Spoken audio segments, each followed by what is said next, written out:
Right, Good afternoon.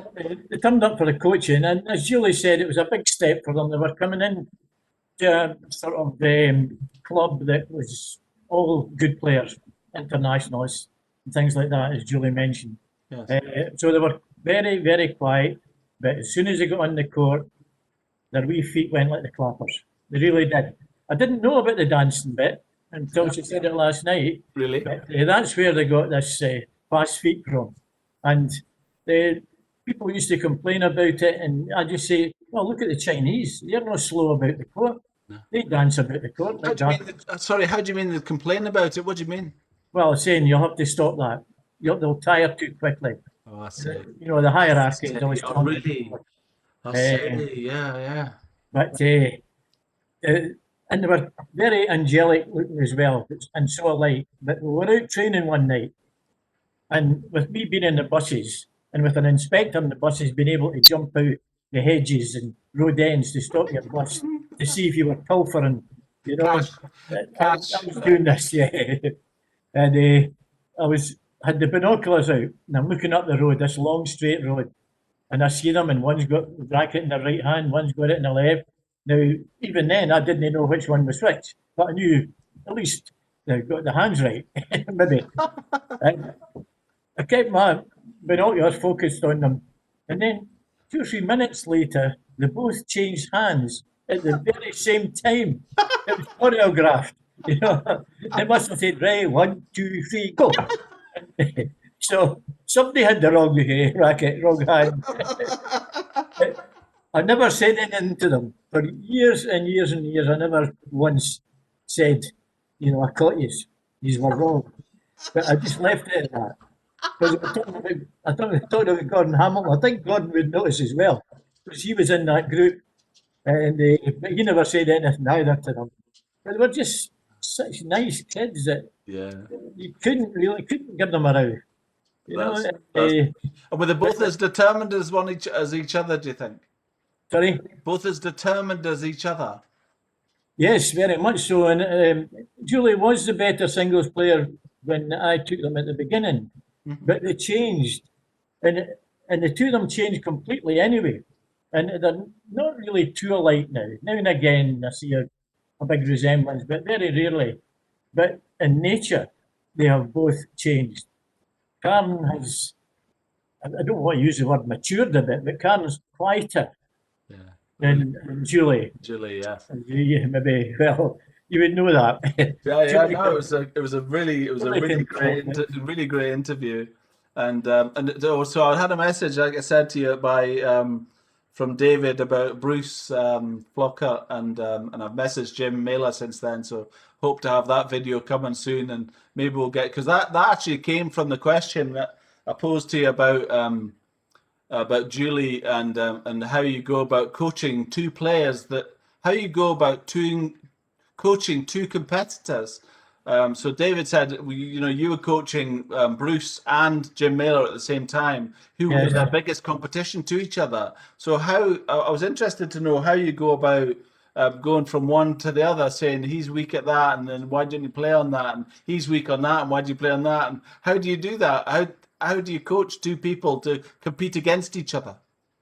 Well, the players did that, Martin. I'll tell you how it came about.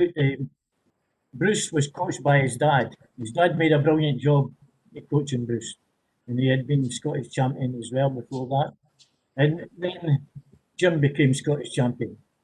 And we were at a party one night, and a lady friend that I had, her son was 21. And I didn't know Bruce very well, other than playing in the next court with his dad and me with Jim there. And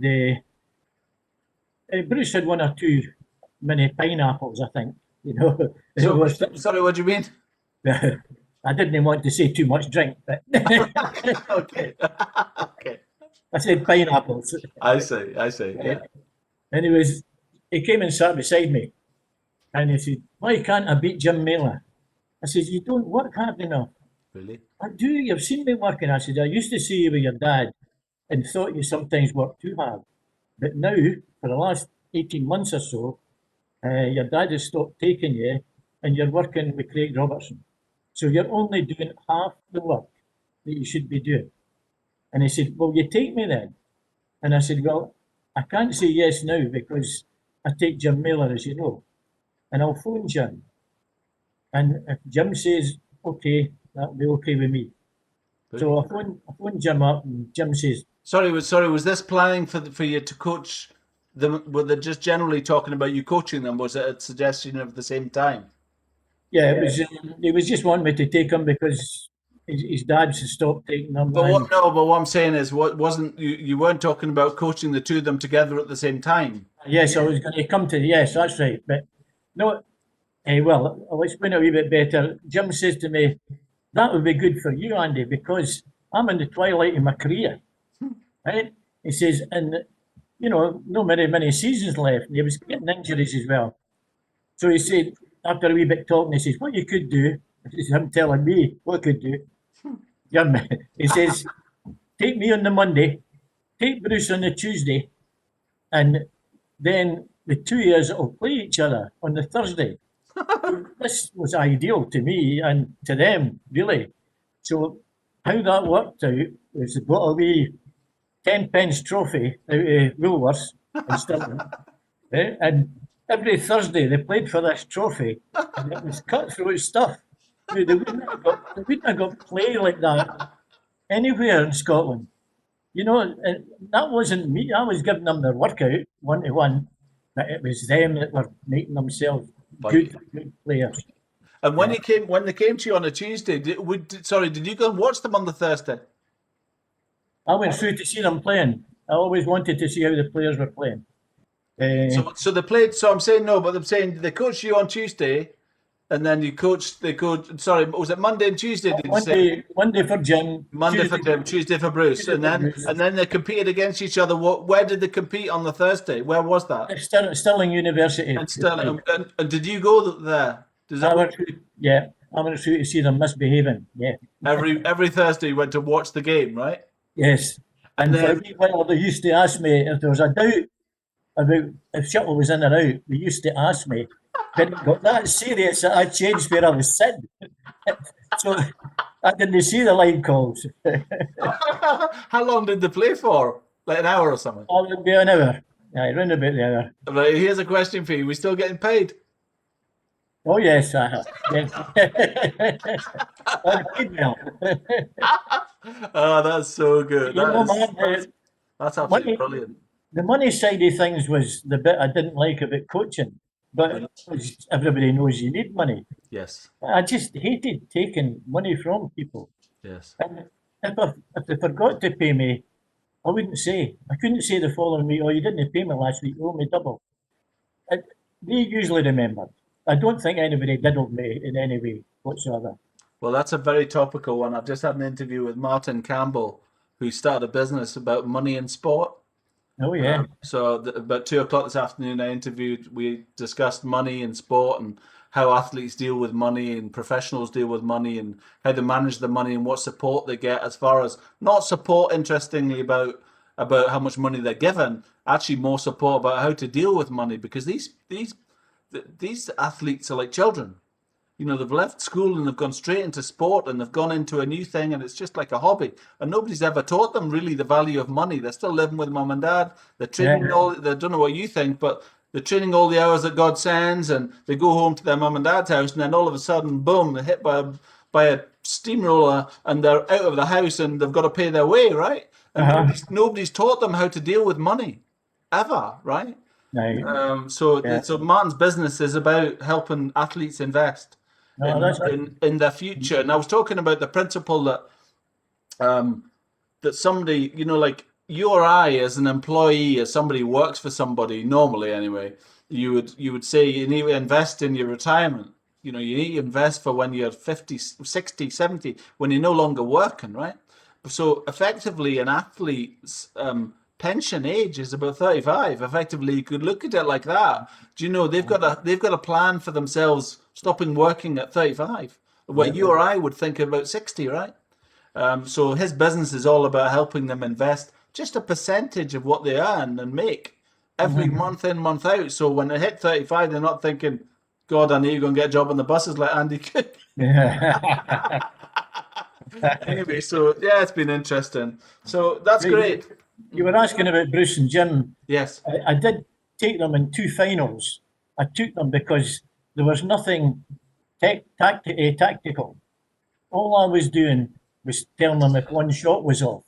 It was their game I looked at and said, look, maybe you're just needing to cross clear as far as wide as that. Bring your smashes in a wee bit, or your backhand long drops going off a wee bit, or try a low serve now and again, a long one. And but there was nothing tactical. There was nothing saying, "Oh, Bruce isn't very good there," or "Jim isn't very good there." They knew that anyway, because they played and they trained, and so twice I took them in finals, and I think the people wonder why, but it was a strange situation, I suppose. Yeah. But Were they both much of a muchness? One could beat the other on different days. Sorry, what? One could beat, with them both much of a muchness, one could beat the other on different days. Yeah, I mean, Jim had the edge, but when I started taking them, Bruce won every time.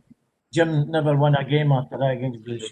Really? Because Bruce, what Bruce's dad had given him was a very, very fast. Very, very fast when it came to me. But he needed to be able to play that speed for longer. Yeah. And Stamina. yeah, it's okay in the early rounds of a Scottish tournament. You're going 100 mile an hour. And Bruce used to go through some of the tournaments and never having lost a point. I take this off my screen. I don't know if you see it or not, Martin. No, I can't see it. Right, it's a virus thing. But he wouldn't lose a point up until the final, and he maybe lost 1 or 2 in the final. But he needed that for longer as a standard he was of player against him was getting, and that's where Bruce had the edge at the beginning. It was just Jim. I mean, Jim could play at that pace for a wee while longer, and Bruce had the fast game. Bruce had Bruce had a fast game. Jim could play slow and fast.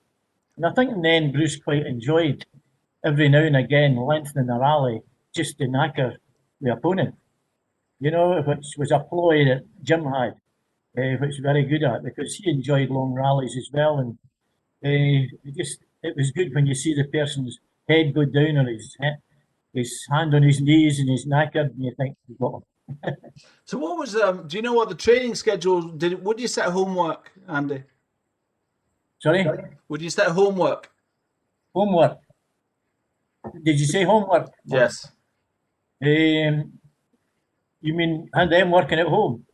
Yeah. Did you set them things to do between you leaving them and then coming the next time? They did what suited them. Did they? I said to you before about them being clever, and they wanted to be good. So they're thinking about it. And Bruce's dad had set up a nice wee gym in the garage, and I think Bruce was still doing work like that. They're both a lot of physical stuff. I just left them more or less to it because I remember, I think Christine Heatley maybe been mentioned to you. Christine, when she came to me at the beginning, to save her travelling every time through here from Edinburgh, she got the chance of training with a boxer called Jackie Brown, who was a really, really good boxer. And Jackie wouldn't let her use the weights, anything like that. Ball, yes, but no weights. The body circuits, yes. And that made a difference to Christine. But this wee boxer wasn't into the weights at all. He says, weights will just slow you down. Yeah. So Christine didn't do weight training at Just that get time. heavier. Just get heavier. Yeah. It's interesting. I look at like Andy, tennis player Andy Murray. Andy Murray. So he was very slim. I don't know if you remember. He was very, very slim, and he had a coach that told him he should focus on building muscle. And I don't know if you look at him now, he's a different animal to what he was before. And that was on the back of a coach. Somebody said, no, you need to get stronger. I disagree with that, but I think it's just about timing, don't you? It's just speed and timing, right? I think that's what I put the thing on it, so. I must just, when you're talking about that, so that was one good thing that Bruce had, that I never came across any other Scottish player. I know that I've worked with that many of them, but even watching them, Bruce was a presence in the court. When I was feeding them, I've never felt, you say pressure. I mean, there's no pressure on me, but I was feeding him as an opponent, right? Hand feeding. So I was never that far away from him. Yes, But the presence on the court of Bruce was really. phenomenal. Really, it was a really, really strong one. And this is what I try and get through to the players: is be a presence in the court. You know, just don't hide. Don't. Well, obviously you're going to duck down a wee bit if you're in defence, but you know, You're just talking about general confidence. yeah, just movement as well. Moving about the court, coming towards the net like a steam train. You know, oh, you get take Intimidating. it back a bit. And but Bruce was very good at that. Jim, I was telling you about nicknames. Jim I called the glider. Really, Jim just glided about the court. really. Very, very good. Aerobically, very good. And then he could go anaerobically as well. But Bruce really was an anaerobic player. Bruce was fast. Did you do a lot of shadow badminton? No, not really. A bit, but not much. Wasn't into that too much because I thought if I'm giving them pointing, you know, as a coach, I was well throwing the shuttle or hitting the shuttle. It's true. And you're just pointing just the same, and it's more specific than just standing pointing. I learned that was brutal. It's a hard workout. See if I try and do it now. If I try and do that now, I can't. You're lucky about the last 4 corners. It's unbelievable how bad it is now. I used to have to do it for like 3 minutes, and it kills you. It absolutely kills you. Anyway, good, Andy. Thank you very much. That was awesome. Thank you. See you again. We'll see you again very soon.